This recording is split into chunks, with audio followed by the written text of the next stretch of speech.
మీ బంగారం బ్యాంకులో ఇతర ప్రైవేటు సంస్థల్లో ఉన్న విడిపించి కొనబడను. కొమ్మూరి గోల్డ్ ఆంధ్ర మరియు Telangana. Hi viewers, welcome to our channel. ప్రస్తుతం మనతో పాటు ప్రముఖ పొలిటికల్ అనలిస్ట్ కృష్ణకుమారి గారు ఉన్నారు. వారితో ఒకసారి మాట్లాడదాం. నమస్కారం మేడం. మేడం, పవన్ కళ్యాణ్ గారు అయితే జగన్మోహన్ రెడ్డి గారికి ఒక మాస్ వార్నింగ్ అయితే ఇచ్చినట్టు చెప్పుకోవాలి మేడం. అంటే జగన్మోహన్ రెడ్డి గారు కొన్ని వ్యాఖ్యలు చేశారు.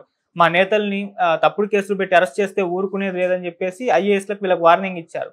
మా ఐఏఎస్లకు వార్నింగ్ ఇస్తే మేము ఊరుకోము, ఖచ్చితంగా సుమోటోగా కేసులు పెడతాము, ఇటువంటివి ఉపేక్షించేదే లేదు అని చెప్పేసి పవన్ కళ్యాణ్ గారు అయితే వార్నింగ్ ఇచ్చేశారు. మరి ఇప్పుడన్నా జగన్మోహన్ రెడ్డి గారు సైలెంట్ అవుతారా, లేకుంటే మళ్ళీ అధికారుల పైన ఇటువంటి వ్యాఖ్యలు చేసి ఏమన్నా కేసు నమోదు చేసి అరెస్ట్ అయ్యా అక్కడి వరకు వెళ్ళే అవకాశం ఏమన్నా ఉందంటారు? ఏం చెప్తారు మేడం దీనిపైన? ఇప్పుడు చిన్నప్పుడు పిల్లలు ఏడుస్తూ ఉంటారు, ఏడు పాపరు, నా రెండు నాకు ఇస్తే కానీ నేను ఏడు పాపను అంటారు. అట్లా ఆయన రెండు ఆయనకి ఇచ్చేదాకా ఆయన ఆపడు. కేసు పడాల్సిందే, కేసు పడిందాకా వినడు. నన్నెవరేం చేస్తారు, నేను పులివెందుల రౌడీని అన్నట్లు ఉంటుంది ఆయనకి, నాకేంటి అన్నట్లు ఉంటుంది. అలాంటి ఏమీ నాకేంటి అంటే కుదరదండి. జాంతానాయ్ చట్టం తన పని తాను చేసుకుని వెళ్తుంది. మొన్న ప్రెస్ మీట్లో ఆయన మాట్లాడింది, మీరు సప్త సముద్రాల అవతలున్నా, లేకపోతే ఆకాశంలో ఉన్న, భూమిలో ఉన్న, పాతాళంలో ఉన్న, నాగలోకంలో ఉన్న, అదేదో ఒక వరం పొందుతాడు ఒక అతను దేవుడి దగ్గర. రాత్రి కాదు, పగలు కాదు, నీరు కాదు, బయట కాదు, ఇట్లా రకరకాలుగా నాకు చావు లేకుండా చెయ్యాలి అని చెప్పి కోరుకుంటాడు. అట్లా ఈయన కూడా నేను ఎక్కడున్నా సరే పట్టుకుంటా అని చెప్తున్నాడు. ఇప్పుడు ఎక్కడున్నా పట్టుకుంటాను అనేదానికి నువ్వేమన్నా అపరాధ పరిశోధకుడువా? కాదు కదా. అసలు నువ్వు అధికారంలోకి వస్తావో రావో నీకు తెలియదు.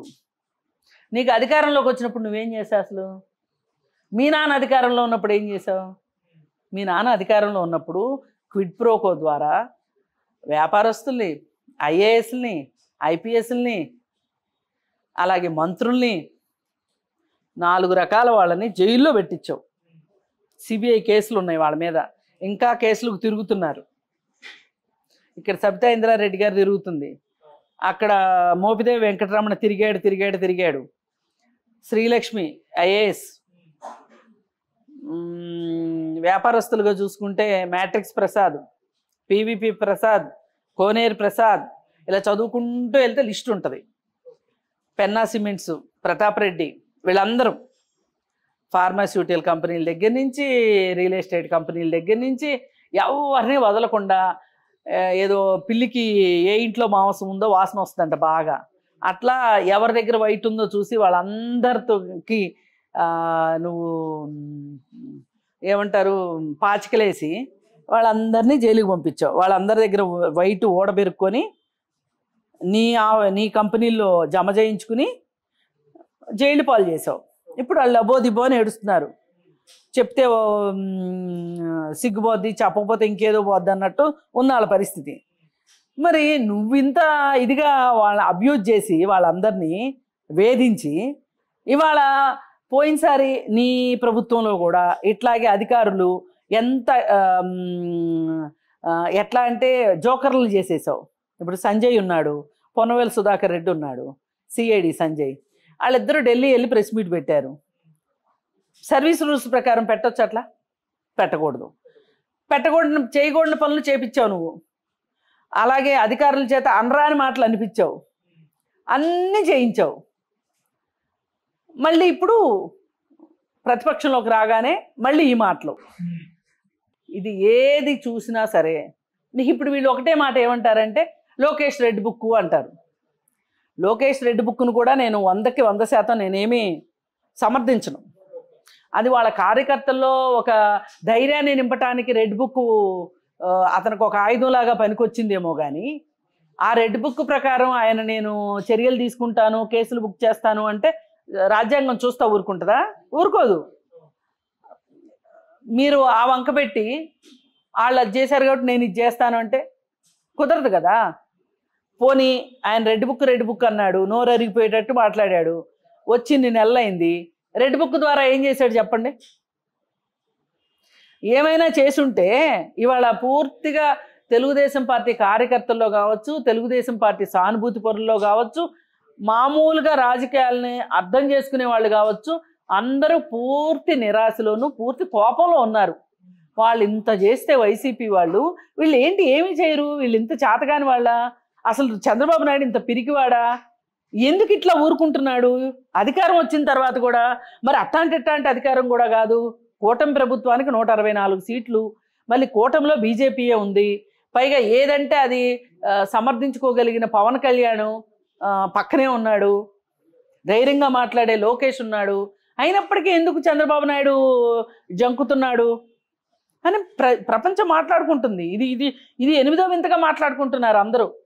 మేము అసలు ఇలా ఊహించుకోలేదు, రాగానే శ్రీరెడ్డి అన్నది చూడండి, ఓచకోత అంటే ఏంటో చూపిస్తామని చెప్పిందే, మరీ ఆ లెవెల్లో ఊహించుకోలేదు, కానీ వీళ్ళు ఎంతో కొంత తప్పు చేసిన వాళ్ళని శిక్షిస్తారు అని చెప్పి అనుకున్నారు.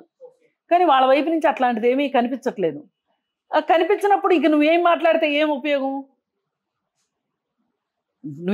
నిన్నేమన్నా చేస్తే కదా నువ్వు మాట్లాడడానికి, ఏమీ చేయింది, ఎందుకు నాన్న పుల్లిలాగా మాట్లాడుతున్నావు? ఇప్పుడు రేపు పొద్దున్న నిజంగా వాళ్ళు ఏదైనా చేస్తే కూడా నువ్వు ప్రజలకు చెప్పుకోవాలంటే కూడా ఉండదు. పైగా నువ్వు అసెంబ్లీకి కూడా వెళ్ళట్లేదు, ఎక్కడ ఎలుగెత్తి చాడుతావు నీ కోపాన్ని, నీ ఆవేదనని. అందుకని ఏ రకంగా చూసినా కానీ ఐఏఎస్లు సంగతి చూస్తాను అంటాం.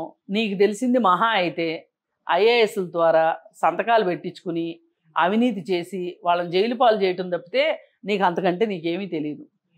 నీ మాట వినని వాళ్ళని నువ్వేం పట్టించుకోవు, వదిలేస్తావు. మాట వినే వాళ్ళ చేత అవినీతి మాత్రమే చేయించుకుంటావు. అంతకంటే నీకు మళ్ళీ అధికారం వస్తే కూడా జరిగేది ఇదే. నీకు డబ్బులు ఎరకేసుకోవడమే నీకు కావాలి. ఆ పని కోసం నువ్వు ఇంక శిక్షించేదేముంది? వచ్చిన దగ్గర నుంచి నీ డ్యూటీ అదే కదా. ఇప్పుడు వీళ్ళు వచ్చిన దగ్గర నుంచి ఏం చేస్తున్నారు మరి? ఈ కక్ష సాధింపులు ఇవన్నీ జనాలందరూ అనుకున్నట్లు చేయాలి అనుకుంటే పరిపాలన ఎట్లా అవుతుంది?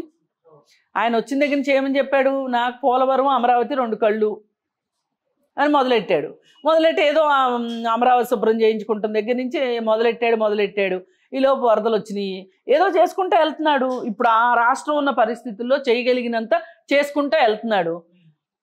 దానికి 24 గంటలు సరిపోవు.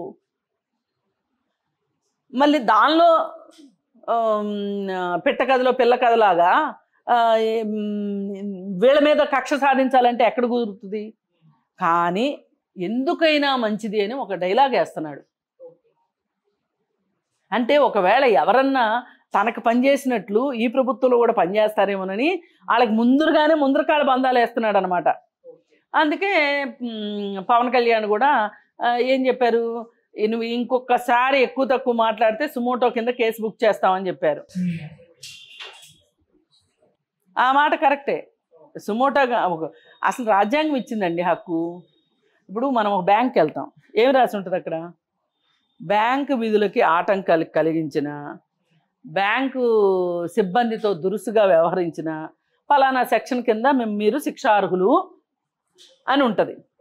అలాగే ఎవరైనా గవర్నమెంట్ ఎంప్లాయీస్ కావచ్చు, పోలీసులు కావచ్చు, అలాంటి వాళ్ళ విధులకి భంగం కలిగించేలాగా నువ్వు ప్రవర్తిస్తే నిన్ను జైలుకు పంపించవచ్చు. డ్యూటీలో ఉన్న ఆఫీసర్స్ని ఏమైనా అంటే నీ మీద కేసు పెట్టచ్చు. వాళ్ళకి వెసులుబాట్లు ఉన్నాయి. వాళ్ళకంత రక్షణ ఉండి కూడా ఉపయోగించుకోలేని పిచ్చోళ్ళు వాళ్ళు. అందుకని చెప్పి అంతటి అవకాశం ఉన్న వాళ్ళని నువ్వు అదిరించి బెదిరిస్తాను అంటే కుదరదు. నీ పప్పులేం ఉడకవు. అందుకని